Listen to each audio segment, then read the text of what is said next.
So I have a sneaking suspicion that the authors tonight were all picked based not only on good writing, but also just fascinating backgrounds here. I can't confirm that, but the trend continues here with Megaera Lorenz. She's an Egyptologist and professional tech writer/editor who is fascinated with all things odd and uncanny. After earning her PhD from the University of Chicago in 2017, she decided to pursue her lifelong interest in creative writing. She loves to craft stories that tap into her interests and expertise and combine them in strange and surprising ways. She has lived in the Chicagoland area for nearly 20 years, and currently she resides in St. Charles with her family, which includes 2 kids, 2 cats, and a hyperactive Belgian Tervuven? Is that? I think I looked it up and I thought, really adorable dogs, but I had no idea how to say it. So, all right, please welcome to the mic. Okay. Hello, thank you. I'm so glad to be here. And tonight I'm going to be reading a passage from my debut novel, The Shabti, which is sort of a historical mystery / supernatural thriller / fantasy that is actually set partially in St. Charles. And the main character, just for a little context, is a phony spiritualist medium who is about to encounter a very real spirit. Dashiell wasn't sure how long Herman was gone, but it felt like decades. He paced the empty gallery, trying to ignore the crushing silence of the place. He stopped in front of the case with the fake bust of the Queen in it, oddly comforted to see she was still there. "Hello, Queenie," he muttered, leaning in close to get a better look at her. Nice to see another lonely old fraud again. A shadow flickered across her impassive stone face, and something rustled behind him. He flinched and pressed a hand to his galloping heart, annoyed with himself. When had he gotten so jumpy? Slowly, he turned toward the source of the noise. His eye fell on the case with the animal mummies, but everything in it lay still. He crept closer, then reached out and tapped one of the legs of the case with his cane. There was no response from its silent occupants. The little mongoose rested in its new display bracket, looking as serene and emphatically dead as ever. Still, that prickling feeling refused to subside. Something, a rivulet of perspiration perhaps, tickled at the nape of his neck, just above the top of his collar. He swiped at the spot with his hand, shuddering. He couldn't shake the sensation that someone or something was in the gallery with him. There were a lot of things looking at him, he realized. Perhaps that was what made the place feel so unnerving. From one case, an uncannily realistic portrait of a young man, painted on a plank of wood, fixed him with a penetrating gaze. A mummy mask, gleaming here and there with bits of gold leaf, stared at him from another display. He almost fancied that its eyes followed him as he moved. The tickling on his neck intensified. He felt certain now that something was crawling on him. Uttering a startled curse, he dropped his cane and scrabbled at the back of his neck with both hands. Whatever it was worked its way under his collar and began skittering down his spine. With a yelp of dismay, he tore off his jacket and flung it to the floor. He had shrugged off his suspenders and was halfway out of his shirt when he heard footsteps behind him. Wheeling around, he found Herman standing in the doorway, clutching a bottle and a pair of snifters and staring at him in round-eyed wonderment. Herman said, swallowing visibly. "You all right there, Dashiell? Do you need a moment or a hand?" Dashiell straightened and hastily pulled his shirt back up over his shoulders. "No, I'm fine," he huffed, fumbling with the buttons and avoiding Herman's gaze. It felt like there was a spider on me or something." "Gracious, did you get it?" "I think so. I don't feel it anymore, anyhow." He brushed himself off and bent to retrieve his jacket and cane. "How about some of that brandy?" "Ah," said Herman, "an excellent notion. Follow me." He led the way to a bench near the back of the gallery. Dashiell sat, and Herman set about pouring their drinks. The bench stood in front of a piece that must have been one of the stars of the collection. It was a large, flat slab of stone mounted on the wall, carved to resemble a door or gateway. The door frame, surrounding a narrow central indentation, was ornamented with columns of hieroglyphic script.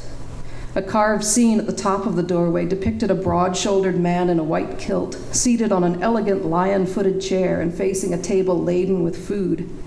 Just beneath that, a pair of eyes, dramatically lined with kohl, stared out at Dashiell.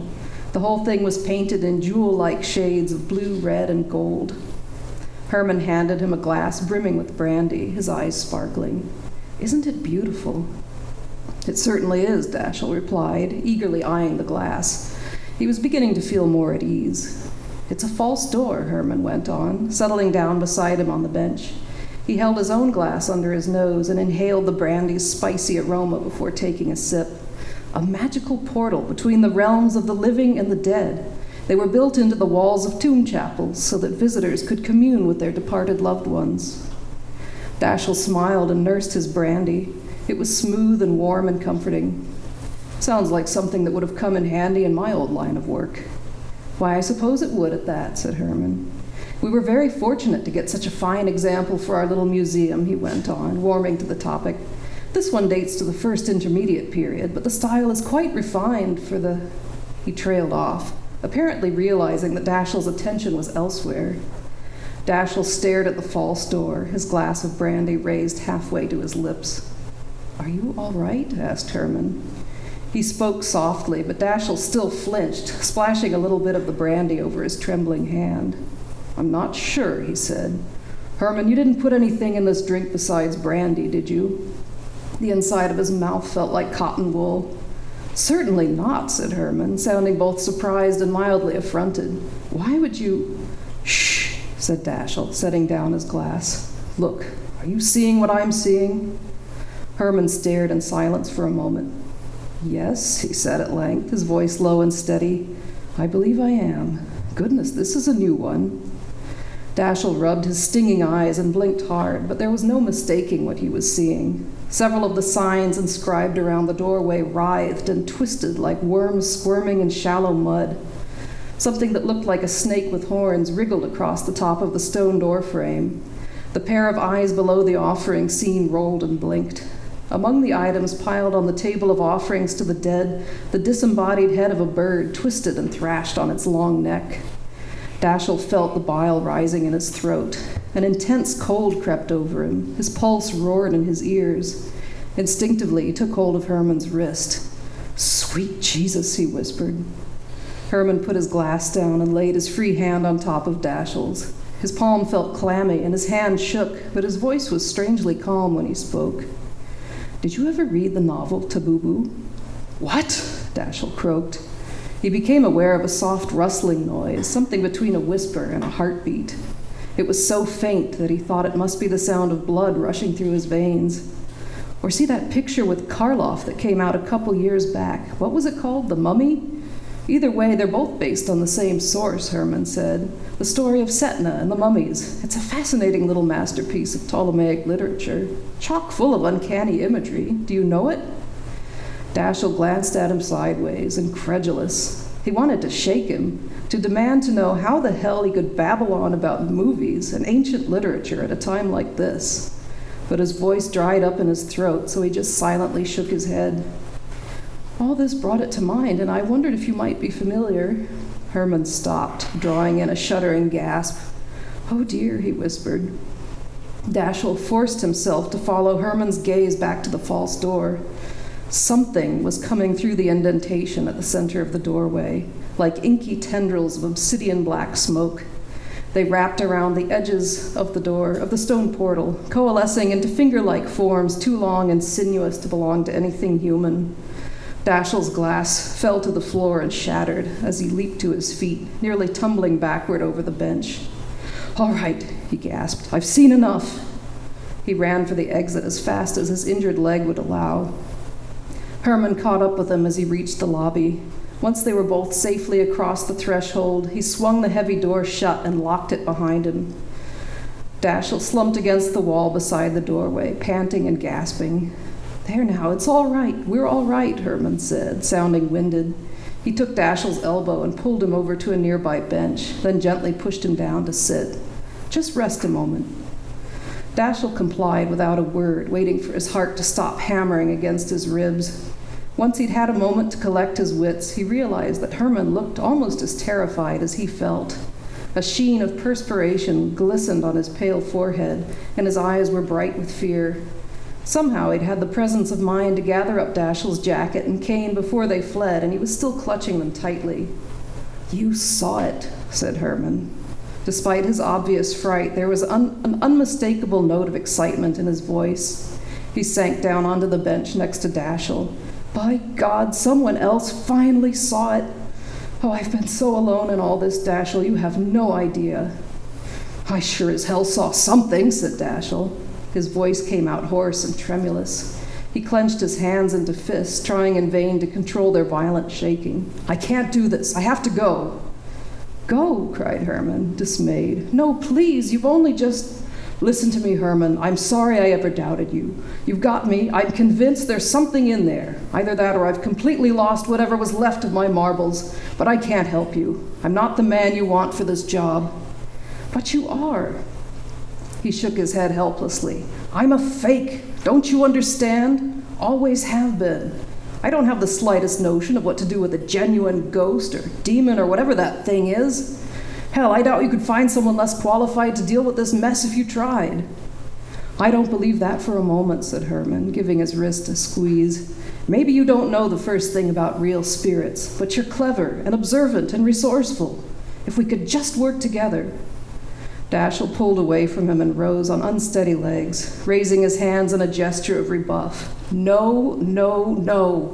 You don't need some washed-up old phony medium. You need, Christ, I don't know, an exorcist or something." "An exorcist?" said Herman, incredulous.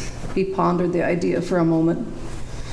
"Well, I don't know any priests, if that's what you have in mind, and I very much doubt that anyone at my synagogue would even know where to begin with such a thing. They don't deal with Dibbukim. This isn't 18th century Poland." "Well, I don't think that thing cares what century it is," said Dashiell, waving a hand at the closed gallery doors. As he did so, it occurred to him that he had no reason to think that a locked door was enough to stop the whatever it was from coming out after them, and a fresh wave of horror washed over him. He couldn't seem to gulp enough air into his lungs, and his hands tingled as though he'd taken hold of a live wire. "Call your rabbi, Herman," he panted, "or don't. It's all the same to me. I'm leaving." Herman looked crushed. "But will you be back?" "I very much doubt it." "Where will you go?" he entreated, trotting after Dashiell as he groped his way toward the door. "For now, back to my boarding house. Then, I don't know, California maybe. And at some point, into the bottom of a nice deep bottle where I can hopefully forget any of this ever happened."